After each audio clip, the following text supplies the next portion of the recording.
What would you do if a stranger handed you their baby and disappeared? Would you hold on, or would fear force you to let go? In a vast town in the city of Abba, there lived a woman named Amara. Amara was beautiful, kind, and generous. She was the kind of woman who never turned her back on anyone in need. In her community, she was a light in the darkness, a woman whose heart seemed endless. Even to strangers, she always gave. A woman whose hands always found ways to give. But on this day, in the chaos of the market, her kindness would be tested in a way no one could have imagined. The Al-Mutam market buzzed with life, and Amara moved through it with her young daughter, Kosi. The sun was unrelenting, and the smells of roasted corn and ripe plantains were thick in the air. She had just handed over some naira for a bundle of okra. The bustling market was alive with the sounds of bartering voices, clanging pots, and children's laughter. The African sun beat down mercilessly, creating shimmering mirages on the dusty ground. Women balanced heavy baskets on their heads. Men pushed wheelbarrows piled with goods, and the air was thick with the mingling aromas of roasted corn, fresh vegetables, and dried fish. Amara continued moving in the market with her young daughter, Kosi. Kosi clutched her hand, trying to keep up. "Stay close, Kosi," Amara instructed, her eyes scanning the crowded stalls. "Yes, Mama," Kosi replied, her small feet trudging through the chaos. As they approached a stall selling vegetables, a voice behind them called out, "Sister, please!" Amara turned to see a frail woman standing a few steps away. Her Ankara wrapper was faded, and she was carrying her baby on her back. The baby was strapped to her back with a tattered shawl. The woman's face was pale, her eyes sunken, yet strangely piercing. "Please, help me hold my baby for a moment," the woman begged, clutching a worn handbag. "I need to find something in my bag." Amara hesitated. Something about the woman's demeanor was unsettling to her, but the vulnerability in her voice touched her heart. Reluctantly, Amara reached out and carried the baby. The baby felt oddly cold in her arms, like a stone left out on a chilly night. Amara shivered, but dismissed the thought. "Thank you," the woman murmured. She stepped back as if to search her bag, but before Amara could say another word, she vanished. Amara blinked, her heart racing. She turned, scanning the sea of faces in the crowded market. "Madam," she called out, her voice rising. "Madam, where are you?" No response. She hurried to the nearest stall, her voice trembling. "Did you see the woman who gave me this baby?" The vendor, a middle-aged woman selling peppers, frowned. "What woman?" "The one who just gave me her child." "I didn't see anyone," the vendor replied, her confusion evident. Amara was shocked. "How?" she muttered. "She was just here." Amara's panic grew. She didn't understand what was going on. "This has to be a prank," she said. She grew worried after waiting for like 5 minutes and didn't see the woman. The next 5 minutes felt like an eternity. She grew more worried. With her daughter Kosi beside her and the baby holding onto her, she moved from stall to stall, asking anyone who would listen. But no one had seen the woman. Soon, a crowd began to gather, their murmurs filling the air. "What's going on? Who leaves a baby like that? This is strange." Some women in the market too got worried and joined her to look for the strange woman. After searching for hours to no avail, the market union chairman was called. A tall, authoritative man with a booming voice, he arrived flanked by several boys in the market. "Madam," he said, his voice firm, "tell us exactly what happened." Amara explained in detail, clutching the silent baby to her chest. By now, her arms were aching and sweat dripped down her face. "We will search the market," the chairman declared. "This is no ordinary matter. Why would any woman bring her child to the market, only to abandon the baby with a stranger when there are motherless babies' homes all over the city?" By the chairman's instructions, men and women fanned out, scouring every corner of the bustling market. Yet, the mysterious woman was nowhere to be found. They searched for hours, and as dusk approached, Amara's exhaustion turned into desperation. Her arms felt heavy, and she bent down, attempting to place the baby on a nearby bench. But her arms wouldn't release the child. The baby clung to her like a second skin, its tiny hands digging into her shoulders. Amara cried out, shaking her arms, but the child wouldn't budge. "Please," she begged, turning to the crowd. "Someone help me." Several women stepped forward, their faces lined with worry. One by one, they tried to take the baby from her arms, but it was as if the child was fused to her. The baby's once innocent eyes now gleamed with a mischievous light, and a faint, eerie smile played on its lips.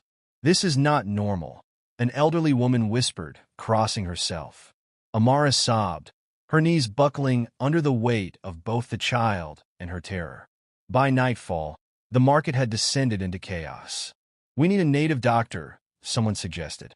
As the suggestion spread like wildfire, Amara's husband, Yuzo, was called by someone who knew them. He arrived at the market, his face filled with concern, his brow furrowed in confusion. First, he took their daughter, Kosi, to a family friend that lives close to the market. When he returned, he went straight to his wife. "Amara, what's going on?" he asked, his voice filled with concern. His eyes quickly scanned the scene. People whispering, the baby still clinging to his wife, and the crowd growing larger by the minute. Amara explained everything in a hurried voice. "I don't know Yuzo. She just gave me the baby, and now I can't let go of her." Yuzo looked at the baby and then back at Amara. This doesn't make sense. "Maybe someone here knows something," he said, trying to stay calm. But Amara could hear the fear in his voice. "I've asked everyone, Yuzo. Nobody knows where the woman went. They say they've seen nothing." Yuzo's eyes darkened. "What if it's something bad? What if someone wants to harm you or our family? Could this be our village people at work?" He muttered to himself. "Don't say that," Amara said, her voice shaking. "I don't know what's happening, but I don't think anyone means us harm. It's something else, something unnatural." Yuzo sighed, rubbing his forehead. "I don't know what to think anymore. But we can't just stand here. We have to find answers, Amara." "Yuzo, I don't know what's happening. I didn't ask for this. But the woman, she just disappeared." Amara's voice quivered with fear, her face pale. Yuzo's eyes widened with worry as he reached for his wife's trembling hands. "We'll figure this out, Amara. We will." The market chairman, sensing the growing tension, took charge. "We need to handle this situation now. I've called for a native doctor. Whatever this is, we will not let it tear our community apart. We've never had this type of situation in this market." Soon, the native doctor arrived, his presence commanding silence. He was an elderly man, his face weathered by time and his eyes sharp with wisdom. He carried a small bag of herbs and charms and moved with an air of quiet authority. "Stand aside," he said, his voice deep and steady. The crowd parted as the native doctor approached Amara. He examined her closely, then turned his attention to the baby. His expression grew grim. "This child is not of this world," he declared. "And neither is her mother." Gasps rippled through the crowd. "What do you mean?" Amara asked, her voice trembling. The native doctor took a deep breath, his gaze fixed on the child. "The mother and this child died in a terrible accident. But the mother's love for her child was so strong that her spirit refused to move on. She made a pact with powerful spirits, begging them to give her child a chance to live. The spirits agreed, on one condition. The child would be brought to someone who could love her completely, even with her strange ways. If that person cared for her for 7 years, the child would be granted life in our world, free from the bonds of the spirit realm." The crowd listened in stunned silence. "But if the child was rejected," the doctor continued, his voice heavy with sorrow, "then the bond between the child and the chosen person would grow incomplete. The spirits would grow angry, and the child would cling to the person who rejected her, unable to leave." "What does that mean?" Amara choked out, her tears streaming freely. The native doctor's expression was somber. "If you had accepted the child and taken her home, she would have stayed with you, growing up as a normal child. But since you rejected her, there is a price to pay." Amara's heart stopped. "What price?" "You are meant to die," the doctor said bluntly. "But there is a way to save you." "Anything," Amara cried, her voice cracking. "We must find 7 able-bodied men," the native doctor instructed. They will work together to pull the child away from you while chanting, "Go back to your own. You do not belong here." If they succeed, the child will vanish. But if they fail, the silence that followed was deafening. The community mobilized immediately, gathering 7 strong men. The native doctor prepared a circle of protection, sprinkling herbs and drawing symbols in the dirt. The men grasped the child, their hands trembling as they pulled. Amara screamed, the pain searing through her as if her soul were being torn apart. The men's hands shook, their faces paled with fear. Amara could feel the child's tiny hands like claws digging into her skin. It was as though her bones were being ripped from within, her body pulled in 2 directions.